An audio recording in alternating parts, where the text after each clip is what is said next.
अशोका का रेन कहाँ से कहाँ तक है? 273 से 232। अशोका जो है अपने फादर की डेथ के 4 साल बाद कोरोनेशन होता है उनका, राजा बनते हैं, क्योंकि उनके जो क्लैशेस चल रहे होते हैं उनके ब्रदर सुशीम के साथ कि कौन किंग बनता है। तो 273 में अगर ये किंग बनते हैं तो दैट मीन्स बिंदुसार जो है इस टाइम से 4 साल पहले मीन्स 277 में बिंदुसार जो हैं और एक्सपायर हो जाते हैं, उनकी डेथ हो जाती है। जैसा कि हमें पता है कि बीसीज जो हैं वो उल्टे चलते हैं, तो 277 पहले आएगा, तो इस टाइम पीरियड के नियर अबाउट बिंदुसार की डेथ हो जाती है। देन एक्सटेंशन कहाँ से होता है?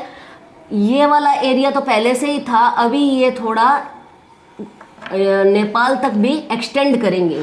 तो अब इन्होंने जो हमारा नॉर्दर्न इंडिया है वहाँ पे नेपाल तक इन्होंने जो मौर्य एम्पायर है उसको एक्सटेंड कर दिया था। उसके बाद पूरा गुजरात कवर किया, देन बिहार पूरा और ओडिशा, कलिंग। अब कलिंग के बारे में हम बात करते हैं। कलिंग का बैटल जो होता है अशोका और कलिंग के राजा जयंत के बीच में होता है। रीजन क्या होता है कि मौर्य डायनेस्टी के एस्टेब्लिशमेंट से पहले कलिंग जो था मगध का पार्ट था, लेकिन नंद डायनेस्टी के एंड के साथ साथ कलिंग भी अपने आप को इंडिपेंडेंट किंगडम घोषित कर देता है। तो अशोका चाहते हैं कि कलिंग जो है वापस मगध के अंदर मिल जाए, मौर्यन डायनेस्टी में मिल जाए। इसके लिए अशोक वॉर करते हैं after 8th year of his coronation, यानी जब वो राजा बन जाते हैं उसके 8वें साल में। तो ये क्वेश्चन ज्यादातर पूछा जाता है कि कलिंग का वार कौन से ईयर में होता है? तो after 8 years of the coronation of king Ashoka.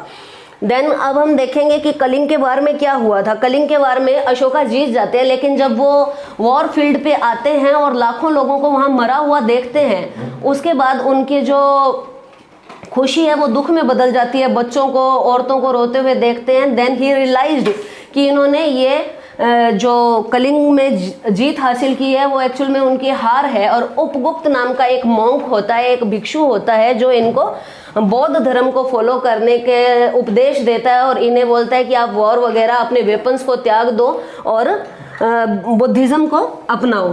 तो इसी के साथ जो क्या है, अशोका जो होते हैं बुद्धिज्म के फॉलोवर बन जाते हैं और वो कहते हैं कि ना तो मैं, ना मेरा बेटा, इवन मेरे ग्रैंड चाइल्ड भी क्या होंगे, कोई भी वॉर में इंडल्ज नहीं होंगे, उसमें पार्टिसिपेट नहीं करेंगे। अब हम धर्म के थ्रू, धम यानी धम वर्ड दिया आपकी टेक्स्ट बुक में। धम क्या है? एक प्राकृत वर्ड है, प्राकृत लैंग्वेज का वर्ड है जिसका मीनिंग संस्कृत में धर्म होता है।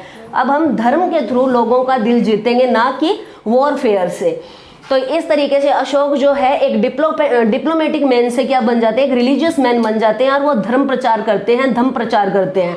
ठीक है, इसके लिए वो बहुत सारे इंस्क्रिप्शंस भी लिखते हैं। अशोका के जो इंस्क्रिप्शंस हैं मेनली प्राकृत और ब्राह्मी के अंदर देखने को मिलते हैं, प्राकृत और ब्राह्मी स्क्रिप्ट। ठीक है, अशोका का एक बहुत फेमस इंस्क्रिप्शन है जूनागढ़ इंस्क्रिप्शन।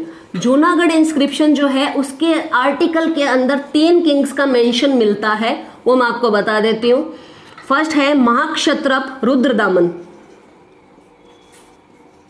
ये आपको याद करना पड़ेगा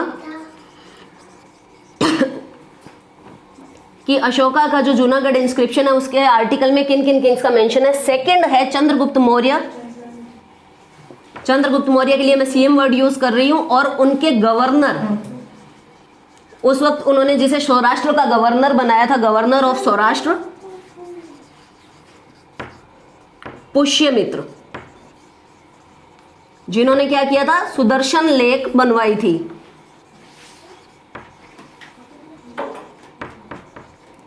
ठीक है, इसके बाद थर्ड आएगा कि अशोका का इसमें मेंशन है। अशोका के गवर्नर थे, अशोका के टाइम में सौराष्ट्र के गवर्नर थे यवनराज। यवनराज ने कैनाल इरिगेशन सिस्टम इंट्रोड्यूस किया था, इरिगेशन के लिए कैनाल सिस्टम इंट्रोड्यूस किया था। तो इन तीनों किंग्स का इसमें मेंशन है और उनके जो गवर्नर है उन्होंने क्या काम किया ये मेंशन है। तो ये जो जूनागढ़ इंस्क्रिप्शन है ये प्राकृत लैंग्वेज के अंदर है और इसके अंदर जो आर्टिकल है उसमें 3 किंग्स की डिटेल है, ये हमने अभी तक देखा। Ashoka as an apostle, apostle क्या होता है, जो किसी कॉज को या फिर किसी आइडिया को आगे उसका प्रचार करता है। तो अशोका जो है यहाँ पे अपोस्टल बोले गए हैं क्योंकि वो बुद्धिज्म का प्रचार करेंगे, उन्होंने बुद्धिज्म को फॉलो किया है। तो अशोका क्या करते हैं, अपने स्टेट के अंदर बैन कर देते हैं वायलेंस अगेंस्ट एनिमल्स, यानी पशु हिंसा, पशुओं को मारा नहीं जा सकता। फिर वो प्रिंसिपल्स ऑफ लव, कंपैशन और kindness, non violence and virtue propagate करते हैं, यानी कि वो बोलते हैं कि सबके साथ प्रेम भाव से, दया भाव से, सद्भावना और अहिंसा, मतलब किसी के साथ लड़ाई झगड़ा मत करो, ऐसे विचार रखो। तीसरा आता है कि अशोका जो है एक रिलीजियस डिपार्टमेंट बनाते हैं अपने ही किंगडम में, जिसके लिए वो एक मिनिस्टर अपॉइंट करते हैं जिन्हें धम्म महापात्र बोलते हैं, जो क्या करते हैं कि धम्म का प्रचार करने में आगे काम करते हैं। अशोका ने ना केवल अपने इंस्क्रिप्शंस पे बल्कि अपने जो पिलर इंस्क्रिप्शन है उनके अंदर भी धम्म के बारे में बहुत सारे लेटर्स लिखवाए हैं, उसके बारे में मैसेजेस दिए हैं। ठीक है, इसके अलावा अशोका ने अपने सेरमन्स में भी धम्म के प्रचार में कोई कमी नहीं रखी। उन्होंने अपने बेटे को और अपनी बेटी को श्रीलंका तक भेजा था धम्म प्रचार के लिए। ओके, देन इसके बाद हम देखेंगे कि 251 बीसी के अंदर अशोका के ही किंगडम में जो बुद्धिस्ट कॉन्फ्रेंस होती है उसमें मोगली पुत तिस्य नाम के गुरु जो होते हैं, बुद्धिस्ट गुरु जो होते हैं, वो पार्टिसिपेट करते हैं एज ए गुरु। ओके, तो थर्ड कॉन्फ्रेंस जो होती है कहाँ होती है, बुद्धिस्ट थर्ड कॉन्फ्रेंस, ये क्वेश्चन पूछा जाएगा आपसे, थर्ड बुद्धिस्ट कॉन्फ्रेंस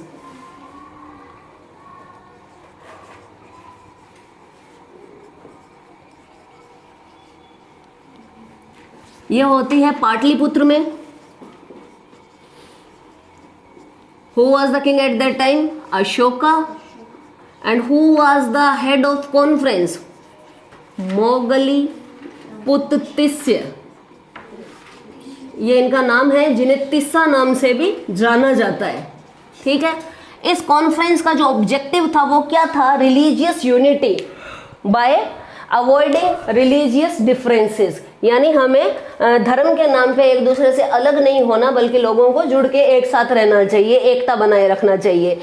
अशोक जो है 232 बीसी में इनकी डेथ हो जाती है। ये 36 ईयर तक रूल करते हैं because of his deeds and qualities, यानी इनके गुणों की वजह से और इन्होंने अपनी लाइफ में जो काम किए after the battle of Kalinga, इन्होंने जिस तरीके से बुद्धिज्म को अपनाया, एक भी वॉर नहीं किया, और जिस तरीके से इन्होंने बुद्ध धर्म के लिए बहुत सारी दान दक्षिणाएं दी, इनके जो रॉयलिटी यानी इनके जो ट्रेजर था वो सारा कहाँ जाता था, बुद्धिज्म को स्प्रेड करने के लिए ही यूज होता था, बुद्धिस्ट काउंसिल्स के लिए यूज होता था। तो इस वजह से इन्हें हिस्ट्री के अंदर द ग्रेट अशोका के नाम से जाना जाता है। बुद्धिज्म को अशोका ने न केवल इंडिया में, इवन इन्होंने म्यांमार, श्रीलंका, नेपाल, भूटान तक इन्होंने जो बुद्धिज्म का प्रचार किया था। तो ये होता है अशोका के बारे में। अभी हमको देखना है Mauryan administration, administration of Mauryan age. Mauryan age में एडमिनिस्ट्रेशन 3 पार्ट्स में डिवाइडेड था। इसे हम आज से कंपेयर करें तो आज भी हमारा सेंट्रल गवर्नमेंट, फिर प्रोविंशियल यानी हमारे टाइम का स्टेट गवर्नमेंट, देन रीजनल जो आज हम म्यूनसिपैलिटी या म्यूनसिपल कॉर्पोरेशन देखते हैं। तो आज से कंपेयर करें तो आज हमारा हेड कौन है, प्राइम मिनिस्टर या फिर प्रेसिडेंट है। तो यहाँ पे एम्परर हेड होते थे जो क्या करते थे, जिनके कंट्रोल में होता था administrative department, military and judiciary, जैसे कि प्रेसिडेंट के कंट्रोल में। ओके, आज के टाइम में। और पोजीशन जो थी हेरिडिटरी थी, लेकिन अब क्या है, हम डेमोक्रेसी में रह रहे हैं तो रूलर जो होता है चुना जाता है वोटिंग के थ्रू। ओके, हम वोट करते हैं, रूलर बनता है, लेकिन उस वक्त में पोजीशन हेरिडिटी होती थी, राजा का बेटा राजा बनता था। देन चाणक्य ने इनके एडमिनिस्ट्रेशन को 18 डिपार्टमेंट्स में डिवाइड किया है, जिसके कुछ मेन पॉइंट्स है जो हमारी ये बुक के अंदर ये ब्लू बॉक्स दिया है।